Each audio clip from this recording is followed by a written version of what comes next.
তীব্র গরমে জলাশয়ে ঝাপাঝাপি করার আনন্দই আলাদা, কিন্তু কংক্রিটের শহর ঢাকায় সেই সুযোগ নেই বললেই চলে। তবে মাত্র ৫ টাকায় পুকুরের স্বচ্ছ পানিতে সাঁতার কাটার সুযোগ মিলছে পুরান ঢাকায়। ইসলামপুরের নবাব বাড়ির পুকুরের নামমাত্র খরচে দিনভর দাপাদাপির সুযোগ পাচ্ছেন নারী পুরুষ সবাই। এলো বেক্সিমকো বন্ড 15% মুনাফায় সর্বোচ্চ হারে সবার উপরে। বৈশাখের খরতাপে শান্ত জলে ঝাঁপ দেওয়ার এ দৃশ্য গ্রামাঞ্চলে অনেকটাই স্বাভাবিক। তবে নগরায়নের প্রভাবে শহরাঞ্চলে জলাশয় কমে যাওয়ায় সে সুযোগ নেই বললেই চলে। পুরান ঢাকায় সেই বিরল সুযোগ পেয়ে দুরন্তপনায় মেতেছে শিশু কিশোররা।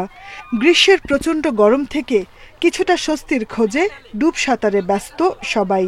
অনেক দূর থেকে আসছে, আমরা কামরাঙ্গীরচর থেকে আসছি এখানে গোসল করতে। গরমের জন্য এখানে আসি, 4 টাকা দিয়ে আমরা এখানে গোসল করি।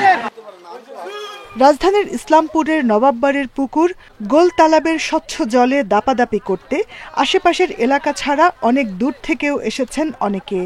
ছোট শিশুদের সাঁতার শেখাচ্ছেন অভিভাবকরা। পুরান ঢাকার এই পুকুরটাই হলো বাচ্চাদের সাঁতার শেখানোর একটা অন্যতম একটা জায়গা। আমার নাম ঈশা, আমি এখানে সাঁতার শিখতে আসছি।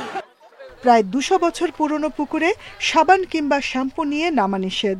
সাঁতার না জানলে নামা যাবে না পুকুরে। সেই পরিমাণে গরমের স্বস্তিটা কাটানোর জন্য হচ্ছে এখানে আসলাম, তো ভালো লাগতেছে। এদিকে আমরা যতক্ষণ আমরা গোসল করতে পারেন, কোনো সীমাবদ্ধ কোনো সময় নাই। 1830 সালে নবাব স্যার সলিমুল্লাহর পরিবারের সদস্যরা খনন করেন এই পুকুর।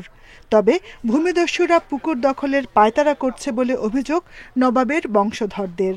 এটা নেওয়ার জন্য অনেকজন অনেক ষড়যন্ত্র করতেছে, জাল দলিল করে এটা নেওয়ার চেষ্টা করছে। আমরা ইনশাল্লাহ এটা দেব না। আর এটা মহল্লার লোক, এটা মালিকানা আছে, সবাই মিলে এটার প্রতিরোধ করব।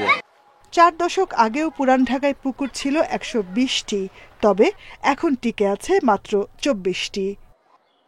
Jahanara Parveen, independent news, Dhaka.